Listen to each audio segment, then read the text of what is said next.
Kolluru వెలుమలలో best flat కోసం చూస్తున్నారా? రాధే స్కైని ఎంచుకోండి. పాకిస్తాన్లో భారత జెండా ఎగరేయకపోవడంతో వివాదం ఒక్కసారిగా మొదలైంది.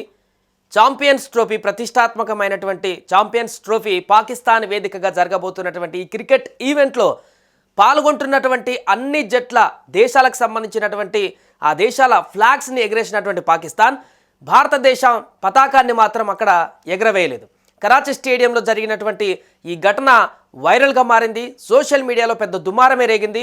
పాకిస్తాన్ ప్రభుత్వం తీసుకున్నటువంటి ఈ యొక్క అనాలోచిత నిర్ణయం, పాకిస్తాన్ క్రికెట్ బోర్డు తీసుకున్నటువంటి ఈ తప్పిదం కారణంగా తీవ్ర విమర్శలు ఎదుర్కొంది.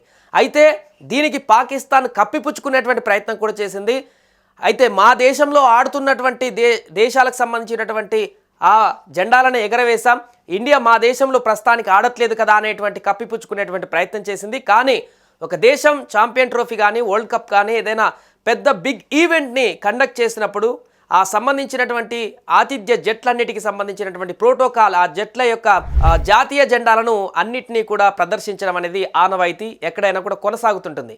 కానీ పాకిస్తాన్ అలా చేయలేదు. లాహోర్ కరాచీ స్టేడియంలో భారత్ తప్ప మిగతా 7 దేశాలకు సంబంధించినటువంటి జాతీయ జెండాలన్నింటినీ కూడా ప్రదర్శించింది. ఒక భారత జాతీయ జెండాను మాత్రం అక్కడ ఎట్టి పరిస్థితుల్లో కూడా పెట్టలేదు.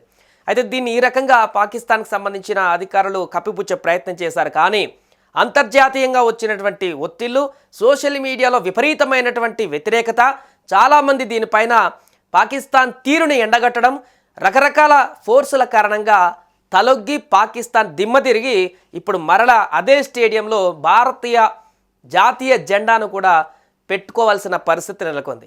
సో ప్రస్తుతం ఎట్టకేలకు తలొగ్గినటువంటి పాకిస్తాన్ క్రికెట్ బోర్డు ఇప్పుడు కరాచీ స్టేడియంలో 8 జట్లతో కూడుకున్నటువంటి జాతీయ జెండాను, అన్ని జట్లకు సంబంధించినటువంటి జాతీయ జెండాను, ఈ టోర్నీ ఛాంపియన్ ట్రోఫీలో పాల్గొంటున్నటువంటి క్రికెట్ టోర్నమెంట్లో పాల్గొంటున్న అన్ని జాతీయ జెండాలను కూడా, అన్ని దేశాల జాతీయ జెండాలను కూడా ఎగరవేసింది. దీంతో మొన్న జరిగినటువంటి తప్పిదాన్ని సరిదిద్దుకున్నట్టుగా మారింది.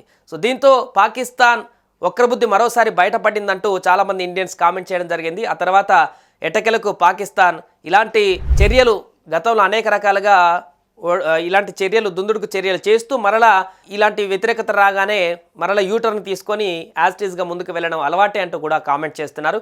ఏదేమైనా కూడా స్పోర్ట్ ఈవెంట్కి సంబంధించి ఇలాంటి ఈవెంట్స్లో కూడా రాజకీయ ఆలోచనలను పక్కకు పెట్టి అదొక పాజిటివ్ వేలో ముందుకు వెళ్ళాలి తప్ప ఇలాంటి ఇతరులను నొప్పించేటువంటి విధంగా, లేదా ఎక్కడైతే తమకు అనుకూలమైనటువంటి వాతావరణం దొరుకుతుందనేటువంటి విషయాలని పరిగణలోకి తీసుకోకుండా టోర్నమెంట్ కండక్ట్ చేయాలంటూ కూడా అందరూ ముక్తకంఠంతో చాలామంది సీనియర్ క్రికెటర్లు కూడా దీనికి సంబంధించి ఖండించారు. అప్పుడు జాతీయ జెండా ఎగరేయకపోవడం వల్ల. దుబాయ్లో ఇండియా ఆడబోతుంది ఛాంపియన్ ట్రోఫీ. ఆ మ్యాచ్లు ఎవరెవరితో ఆడబోతున్నారో దానికి సంబంధించి అన్ని మ్యాచ్లు కూడా.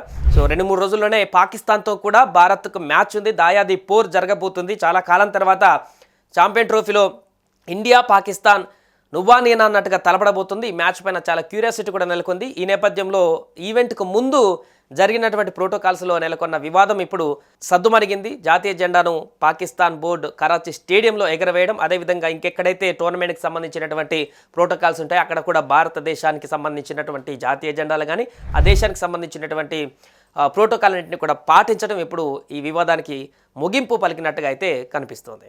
సుమన్ టీవీలో మీ పర్సనల్ అండ్ బిజినెస్ ప్రమోషన్స్ కోసం కింది నెంబర్కి కాంటాక్ట్ చేయండి.